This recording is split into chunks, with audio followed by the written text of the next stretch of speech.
सिक्कर के अजीतगढ़ कस्बे के त्रिवेणी धाम में साधु संतों का महासंगम उप मुख्यमंत्री दिया कुमारी ने किया शुभारंभ। नमस्कार, आपने देखना शुरू कर दिया है PDS news channel. PC Saini हमारा नाम है। अजीतगढ़ से हमारे संवाददाता जेएल टेलर की रिपोर्ट पर हम बात करेंगे। अजीतगढ़ कस्बे के पवित्र त्रिवेणी धाम में 2 दिवसीय भव्य साधु संत महासंगम का भव्य शुभारंभ हुआ। धार्मिक ऊर्जा, आस्था और श्रद्धा से ओतप्रोत यह आयोजन देश भर से आए संतों, श्रद्धालुओं और धर्म प्रेमियों के समागम का सजीव केंद्र बन गया है। राजस्थान के उप मुख्यमंत्री दिया कुमारी ने इस पावन अवसर पर त्रिवेणी धाम पहुंचकर धार्मिक अनुष्ठानों में भाग लिया और समूचे आयोजन को गौरवमयी स्वरूप प्रदान किया। उप मुख्यमंत्री दिया कुमारी के साथ इस अवसर पर अजीतगढ़ पंचायत समिति के प्रधान एडवोकेट शंकरलाल यादव मौजूद रहे। उप मुख्यमंत्री ने सबसे पहले ठाकुर जी भगवान के दर्शन कर विधि पूर्वक पूजा अर्चना की। मंदिर परिसर में फैली भक्ति की गंध और शंख घंटों की मधुर ध्वनि के बीच दिया कुमारी ने गहरा श्रद्धा भाव व्यक्त किया। उन्होंने कहा कि ऐसी धार्मिक परंपराएं समाज में आत्मिक शांति, सेवा और सद्भाव का मार्ग प्रशस्त करती हैं।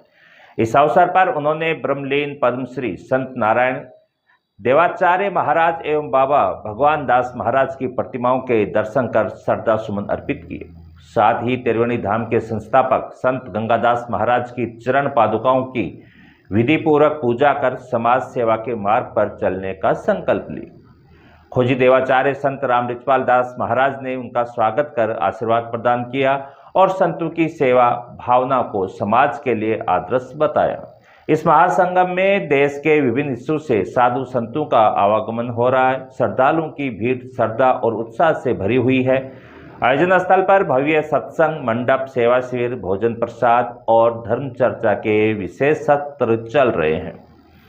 वातावरण में एक दिव्य शांति और भक्ति का समर्पण स्पष्ट महसूस किया जा सकता है। उप मुख्यमंत्री दिया कुमारी ने संत नारायण दास देवाचार्य महाराज के जीवन से समाज को प्रेरणा लेने का संदेश देते हुए कहा, संत नारायण देवाचार्य महाराज का जीवन चरित्र समाज के लिए प्रकाश स्तंभ है।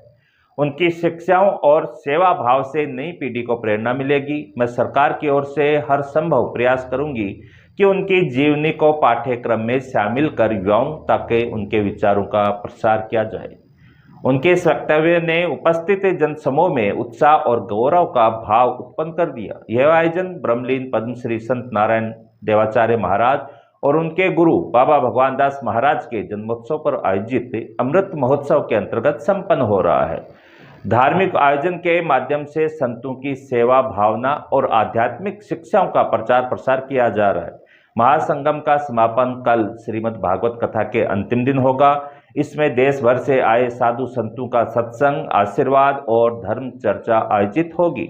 इस अंतिम दिन की तैयारियों को लेकर आयोजन समिति ने विशेष व्यवस्थाएं सुनिश्चित की है ताकि श्रद्धालु निर्बाध रूप से कथा का लाभ ले सकें। त्रिवेणी धाम में आयोजित ये महासंगम केवल धार्मिक अनुष्ठान नहीं बल्कि सेवा, सद्भाव, आध्यात्मिक चेतना और समाज निर्माण का विराट मंच है। उप मुख्यमंत्री दिया कुमारी की उपस्थिति ने आयोजन की गरिमा को और बढ़ाया। संतों का समर्पण, श्रद्धालुओं की भक्ति और प्रशासन की सक्रिय भागीदारी इस आयोजन की प्रेरणादायी और ऐतिहासिक बना रही है। यह आयोजन अजीतगढ़ ही नहीं पूरे प्रदेश के लिए धार्मिक ऊर्जा और सामाजिक समर्पण का प्रतीक बन गया है।